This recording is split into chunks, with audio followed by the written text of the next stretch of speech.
Hello guys, dito na ako sa palengke guys. At pumunta ko agad sa kaibigan ko guys na nagtitinda ng gulay. At dito guys, palagi ako nakakain sa tindahan niya. Kasi dami siyang ulam, hindi pa may gulay. Ngayon guys, tatagay guys, pintuhan tayo dito. At pagkahanap ako ng Martes dito sa bahay niya guys. Ay tindahan pala. O di ba? Bisaya kami lahat guys, Bisaya. Wala ano sa amin. At ngayon, andito yung anak niya si Princess. At kasama namin yung tindera niya. Kwentuhan na kami dito.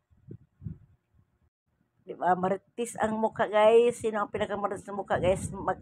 Marites ng palengke. Dito guys, sa pagkwentuhan lang.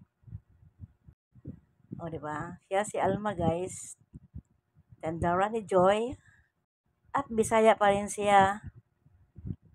Kwentuhan kami, mga kain ng mga ano, kahit anong lutuin, may mga ano, maruya, o di ba? Kasi punta ko walang kain sa palengke guys, pagdating ko dito may makain talaga kami. Tapos yung kasama ko dito nagalit sa akin, sabi niya, andiyan naman si mama, dumaan naman siya dyan. Wala namang nyari, basta dumaan ako dito, talagang matagal muna ako magtatayo guys. Minsan lang ako pupunta dito eh, kaya pagbigyan niyo ako guys, Joy guys. O di ba?